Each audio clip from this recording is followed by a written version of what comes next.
Today we will talk something about career counseling, ancient and modern. In today's time, when we go to a career counselor, generally the conversation starts with what do you like to do,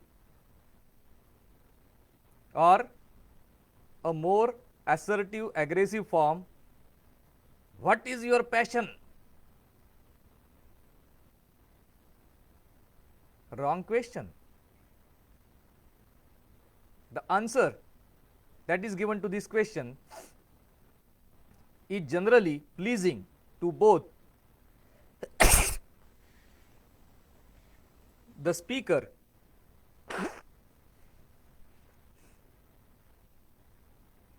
and the listener, but it is invariably incorrect. What you like to do can be something that you do in your spare time. What your career is going to decide the direction of your life. It is going to pay your rent, food and other amenities, and it is also going to lend a culture and status to your family. So the canvas is much bigger than what you like to do. Also, what you like to do may not be available at the entry level that you will be entering the profession. So, it may be available 20 years forward. Do you have the capacity to face 20 years of adversary relationship, or the patience therefore to enjoy what you like to do, and when you reach there, would you have the energy to do what you like to do?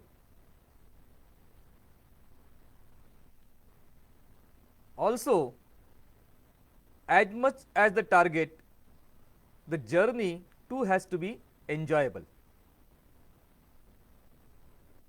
Surveys after surveys have found that many career oriented people face a midlife crisis between the ages of 35 to 45, where they have serious doubts about the careers they have chosen, the careers that were chosen based on what you like to do. So what does ancient wisdom say about it? Ancient wisdom is quite clear in its thought process. It says, go with your primary, secondary and tertiary strengths. Rather, it says go with the primary strength and fine tune it with secondary and tertiary strengths. Rather than the question what you like to do, the question is what are you good at? And these primary strengths, the 9 of them that we saw yesterday, were family, activity, location, avocation, capacity, community, culture, nature and friends. And then the same primary strengths have to be fine tuned. Anything that you like to do can be your avocation based on the solid foundation of what you are good at. This also means that your passion cannot be your profession. A big statement But even in astrology, it has been seen that a passion is given by the fifth house, which is eighth house to the 10th house, that is, which is in Shadashtak Yoga with the 10th house, which means you may have to sacrifice your passion in order to sustain your profession, and sustaining your profession is number one priority.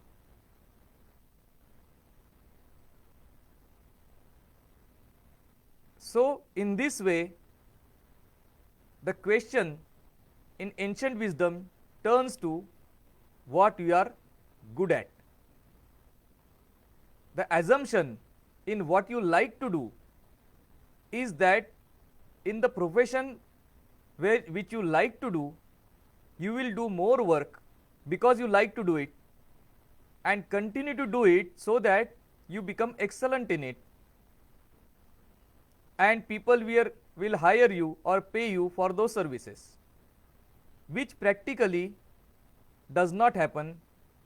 Whereas what you are good at, if you keep on sharpening that saw, if you keep on increasing that strength consciously, then what you are naturally good at, you become much better at, and you have a competitive advantage over all the people who are around you. Thus, it can turn into a full-fledged career as you go along. Also, because you have got natural advantage in doing it, you are not feeling tired or harassed or depressed, and this is why you are having more energy to devote to your family, to your culture, or to your avocation. And that is the message of ancient wisdom, which has been amply illustrated by the examples of the Pandava. They chose the profession or the weaponry which suited their strengths and not likely their passions. Namaskar.